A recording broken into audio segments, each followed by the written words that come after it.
তাপসী রান্নাঘরে সকলকে স্বাগত। শুরু করছি নতুন একটা দিনে নতুন একটা রেসিপি। আজ আমি আপনাদের সঙ্গে শেয়ার করব একদমই সহজ একটা রেসিপি।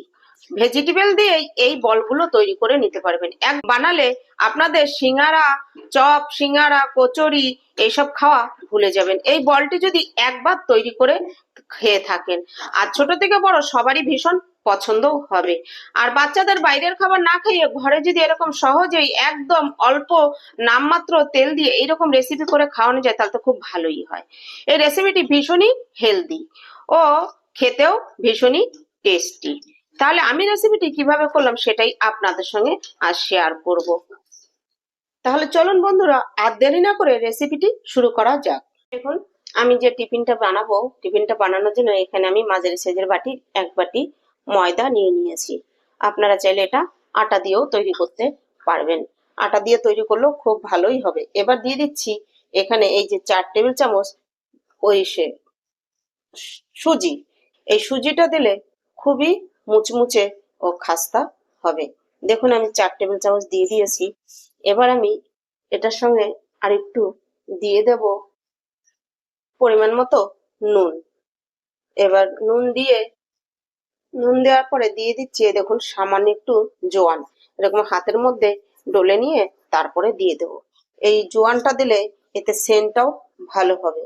আর এই ক্ষেত্রে আপনাদের হাতের কাছে যদি জোয়ান না থাকে, গোটা জিরেটাও কিন্তু এরকম ভাবে ডলে নিয়ে দিয়ে দিতে পারবেন। এবার নুন, জোয়ান, সুজি আর ময়দার সঙ্গে দিয়ে ভালো করে দেখুন একবার মিশিয়ে নিচ্ছি। এই টিফিনটি বানানো ভীষণ সহজ। আর এই টিফিনটি একবার বানালে আপনাদের ঘরে চপ, সিঙ্গারা, কচুরি এইসব খাওয়া ভুলেই যাবেন। এতটাই টেস্টি হয় খেতে। আর টিফিনটি ভীষণ হেলদি। একদম সহজভাবে এই হেলদি টিফিনটি আমি বানিয়ে দেখাবো। আপনারা কিন্তু ঘরে এরকম টিফিন বাচ্চাদের করে দিতে পারবেন। এবার এখানে আমি অল্প অল্প করে জল দেব আর একটা ডো তৈরি করে নেব। বাইরের থেকে বাচ্চাদের তেলে ভাজা কিনে না খাইয়ে ঘরে কিন্তু এরকম অল্প তেল দিয়ে টিফিনটি তৈরি করে দিতে পারেন।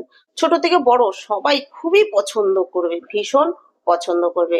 এতটাই হেলদি এই টিফিন রেসিপিটি। এবার অল্প অল্প জল দিয়ে আমি এই ময়দার ডোটা তৈরি করে নেব। আমি এখানে দিয়ে দেব 1.5 টেবিল চামচ পরিমাণ সাদা তেল। তেলটা আমার প্রথমে দেওয়াই দরকার ছিল ময়ান হিসেবে, আমার একটু ভুল হয়ে গেছে। আপনারা ময়ান হিসেবে তেলটা দিয়ে ভালো করে ময়ান দিয়ে নেবেন, সেক্ষেত্রে কিন্তু বেশি ভালো হবে। তবে আমি এখন ময়দাটা পুরো মাখার আগেই মনে পড়েছে দিয়ে দিয়েছি, এতেও অসুবিধা আমার হবে না। তবে আপনারা যখনই ওই সবকিছু মিশিয়ে নিয়ে তারপরে ময়ানটা দিয়ে তারপরে ডোটা মেখে নেবেন। দেখুন, ডোটা আমি ভালো করে মেখে নিয়েছি, তবে ডোটা কিন্তু একটু শক্ত করেই মেখে নিতে হবে। আর এর মধ্যে তো সুজি আছে, এই যে মেখে রেখে দিলে সুজিটা ভিজে বা ফুলে যাবে, ফুলে কিন্তু আরো একটু শক্ত হবে। এবার ঢাকা দিয়ে আমি সাইডে রেখে দিচ্ছি। দেখুন, আমি কড়াই বসিয়ে দিয়েছি। এখানে আমি দিয়ে দিচ্ছি এই টেবিল চামচে 3 টেবিল চামচ তেল। আমি একটা পুর তৈরি করে নেব। এই দেখুন 3 টেবিল চামচ, ছোট টেবিল চামচে 3 টেবিল চামচ তেল দিয়ে দিয়েছি। দিয়ে দিচ্ছি সামান্য একটু গোটা জিরে। জিরে দিয়ে আমি কয়েক সেকেন্ড নেড়ে নিয়েছি। এবার দিয়ে দেবো এখানে ছোট সাইজের একটা গাজর। দেখুন একদমই ছোট ছোট করে আমি কেটে নিয়েছি, কেটে নেওয়া গাজর। আমি এগুলো একটু ফ্রাই করে নেব। আপনারা চাইলে এই গাজর, তারপরে আমি ক্যাপসিকাম ব্যবহার করব। আর ক্যাপসিকামের বদলে আপনারা সেখানে বিনস ব্যবহার করতে পারেন। সেক্ষেত্রে আপনারা বিনস, গাজর এটা একটু বয়েল করে বা সিদ্ধ করে নিলে আর এরকম করে ফ্রাই করতে হবে না। এবার দেখুন গাজরটা দিয়ে আমি 1 থেকে 2 মিনিট একটু নেড়ে নিয়ে নরম করে নেব। গাজরটা যেহেতু শক্ত তাই। গাজর দিয়ে আমি 2 মিনিটের মতো ভেজে নিয়েছি। এবার দিয়ে দিচ্ছি হাফ ক্যাপসিকাম কুচি। আমি ক্যাপসিকাম দিচ্ছি, আপনারা এই ক্ষেত্রে কিন্তু বিনস ব্যবহার করতে পারবেন। দিয়ে দিচ্ছি ছোট সাইজের একটা পেঁয়াজ কুচি। সবগুলোই আমি এরকম ছোট ছোট করে কেটে নিয়েছি। দেখুন দিয়ে ভালো করে আবার মিশিয়ে নিচ্ছি। দিয়ে দিচ্ছি সামান্য একটু গ্রেট করে নেওয়া আদা। দিয়ে দিচ্ছি ছোট ছোট 4 থেকে 5টা কাঁচা লঙ্কা কুচি। ঝালটা আপনারা আপনাদের পছন্দ মতন ব্যবহার করবেন। এবার আদা আর কাঁচা লঙ্কাটা দিয়ে আমি কিন্তু আবার মিশিয়ে নিচ্ছি। দিচ্ছি পরিমাণ মতো নুন। নুন দিয়ে মিশিয়ে নিচ্ছি। আমি এগুলো আর 1 মিনিট ভেজে নেব। আমি 1 মিনিট ভেজে নিয়েছি। এবার এই দেখুন মাঝারি সাইজের আলু আমি সেদ্ধ করে রেখেছি। এবার এই আলুগুলো হাতের মাধ্যমে এরকম ভেঙে দেব। এটা গ্রেট করে দেওয়ার কিন্তু দরকার নেই, এটা একটু গোটা গোটা থাকবে। আমি এখানে 2টো আলু ব্যবহার করব। এই দেখুন আর একটা আলু নিয়ে নিয়েছি। এবার এখানে আমি 2টো সিদ্ধ ডিম নিয়েছি, কুসুমটা একটু আলাদা করে রেখেছি। এটাও এরকম হাতে চাপ দিয়ে ভেঙে দেব, যাতে একটু গোটা গোটা থাকবে। এটা দাঁতে পড়লে খেতে কিন্তু বেশ ভালো লাগবে। বাচ্চাদের যদি এরকম সবজি দিয়ে এই বলটি তৈরি করে দিন, ভেজ বল, খেতে কিন্তু ভীষণ ভালো লাগে। চপ সিঙ্গারা কচুরিকেও হার মানাবে। দেখুন আমি 2টো ডিম এখানে ভেঙে দিচ্ছি। ঠিক এরকম ভাবে কিন্তু ভেঙে দিতে হবে। এই যে বড় যেগুলো থাকবে এগুলো আবার পরে একটু নিয়ে হাতে চাপ দিয়ে ভেঙে দিতে। এবার ভালো করে সবজির সঙ্গে মিশিয়ে নিচ্ছি। এই দেখুন যেগুলো একটু বড় বড় থাকবে সেগুলোকে একটু এরকম খুন্তি দিয়ে কেটে ছোট করে দিতে হবে। আমি এখানে ডিম আর পেঁয়াজ ব্যবহার করেছি। আপনারা যদি নিরামিষ ভাবে খেতে চান সেক্ষেত্রে ডিম আর পেঁয়াজটা বাদ দিলেই চলবে, আর কিছু দরকার নেই, তাহলেই তো নিরামিষ হয়ে যাবে। এবার দিয়ে দিচ্ছি কিছুটা চিলি ফ্লেক্স। আপনার এটা শুকনো লঙ্কা শুকনো কড়াইতে ভেজে গুঁড়ো করে নিলেই এই চিলি ফ্লেক্সটি তৈরি হয়ে যাবে। বাজার থেকে কেনার কোনো দরকার নেই। চিলি ফ্লেক্সটা দিয়েও আমি মিশিয়ে নিচ্ছি। দিচ্ছি কিছুটা ধনেপাতা। ধনেপাতাটা আপনাদের কাছে থাকলে ব্যবহার করবেন, না থাকলে না করবেন। এবার দিয়ে দিচ্ছি 1 প্যাকেট ম্যাগি মশলা। ম্যাগি মশলাটা দিলে এই যে পুরটা তৈরি করেছি এর টেস্ট আর সেন্ট দুটোই ভীষণ ভালো হবে। ম্যাগি মশলা দিয়েও আমি দেখুন মিশিয়ে নিচ্ছি। এইবার যে ডিমের কুসুম দুটো, এই দুটো দেখুন আলতো হাতে চাপ দিয়ে আমি ভেঙে দিয়ে দিচ্ছি। এরকম করে ভেঙে দিয়ে দিতে হবে। এবার ডিমের কুসুম দুটো দিয়ে আমি আবার ভালো করে একটু মিশিয়ে নিচ্ছি। দেখুন পুর আমার রেডি। এবার আমি নামিয়ে ঠান্ডা হতে দেব। দেখুন ডোটা আমি নিয়ে নিয়েছি। ডোটা একবার একটু আমি ভালো করে মেখে নিচ্ছি। ডোটা আমি ভালো করে মেখে নিয়েছি। এবার এর থেকে আমি লেচি কেটে নেব। দেখুন লেচিগুলো কেটে নিতে হবে। যে আমরা লুচি যে বানাই, লুচি বানালে যেরকম ডো কাটি তার থেকে একটু বড় বড় করে কেটে নিতে হবে। আমি সবগুলো একই সাইজের ডো কেটে নেব। দেখুন আমি সব লেচিগুলো কেটে নিয়েছি। আমি একটা লেচি নিয়েছি আর বাকি লেচিগুলো দেখুন ঢাকা দিয়ে রেখে দিয়েছি। এবার হাতের মধ্যে প্রথমে একটু গোল করে নিচ্ছি। এই দেখুন তারপরে এরকম করে মাঝখানটা একটু মোটা রাখতে হবে, পাশগুলো সরু করে একটা গোল বাটি তৈরি করে নিতে হবে। আশা করছি আমার এই ভিডিওটি আপনারা দেখলে আপনারাও অতি সহজেই এই টিফিনটি বানিয়ে নিতে পারবেন। তবে বন্ধুরা ভিডিওটি কিন্তু স্কিপ করে দেখবেন না। স্কিপ করে দেখলে কিন্তু আমি যে এক মানে কিভাবে প্রসেসটা করলাম, কিভাবে সবকিছু তৈরি করলাম ঠিকঠাক বুঝতে পারবেন না। দেখুন আমি একটা বাটি তৈরি করে নিয়েছি। এবার এখান থেকে যে পুরটা ঠান্ডা করে নিয়েছি আমি দিয়ে দিচ্ছি। এটার মধ্যে পুরের পরিমাণ বেশি হলেও কিন্তু কোনো অসুবিধা হবে না।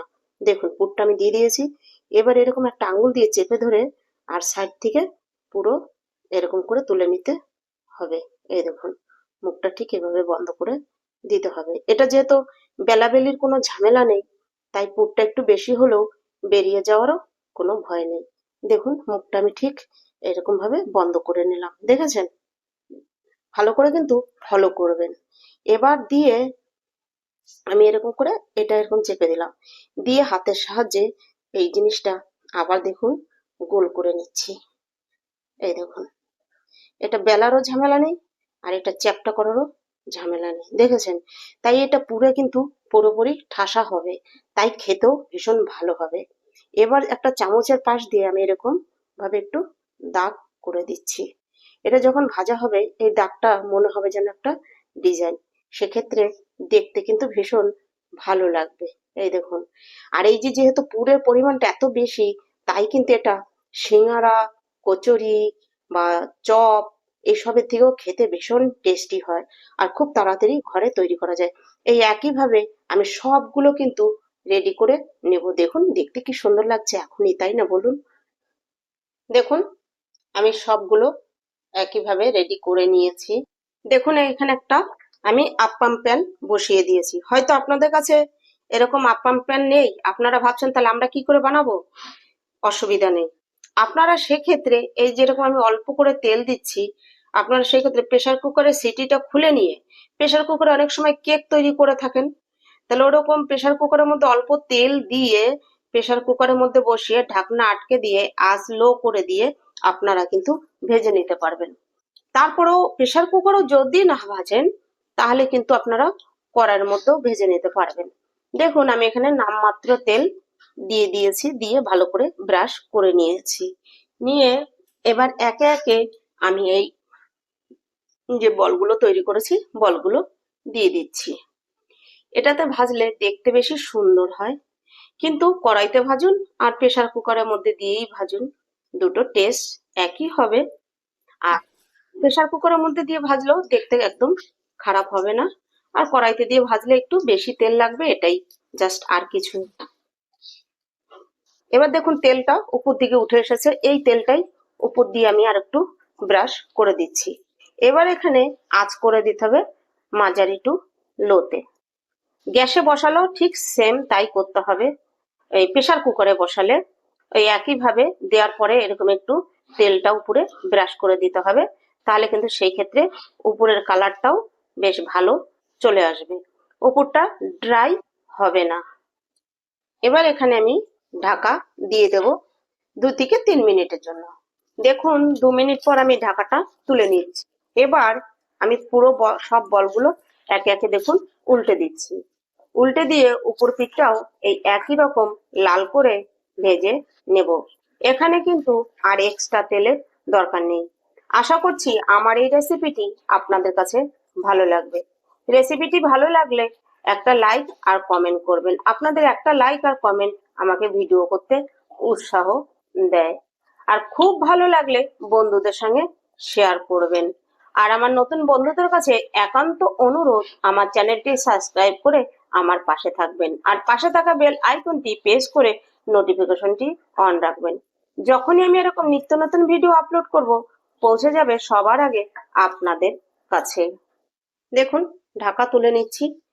মোটামুটি খুব বেশি সময় লাগেনি, 3 মিনিটের মধ্যে কিন্তু আমার ভাজা হয়ে গেছে। দেখুন সামান্য তেলেই কিন্তু হয়ে গেল। তাহলে রেসিপিটি কতটাই হেলদি আর ভীষণ কিন্তু খাস্তা, মানে এতটাই মানে খাস্তা বা ক্রিস্পি হয়, আপনারা বানালেই বুঝতে পারবেন। আর কালারটাও দেখেছেন কত সুন্দর হয়েছে। দেখুন আমার কিন্তু গ্যাস অফ করে দিয়েছি, যেহেতু আমার প্যানটা গরম আছে তাই ফুটছে। আশা করছি আমার এই রেসিপিটি আপনাদের কাছে ভালো লাগবে। রেসিপিটি ভালো লাগলে অবশ্যই লাইক কমেন্ট সাবস্ক্রাইব করুন, আর খুব ভালো লাগলে বন্ধুদের সঙ্গে শেয়ার করুন। আর নতুন বন্ধুদের কাছে আমার একান্ত অনুরোধ, আমার চ্যানেলটি সাবস্ক্রাইব করে আমার পাশে থাকুন, পাশে থাকা বেল আইকনটি প্রেস করে নোটিফিকেশনটি অন রাখুন। আজ ভিডিওটি এখানেই শেষ করছি, ফিরে আসবো নতুন একটা দিনে নতুন একটা রেসিপি নিয়ে। আমি তাপসী, আপনারা দেখছিলেন তাপসী রান্না।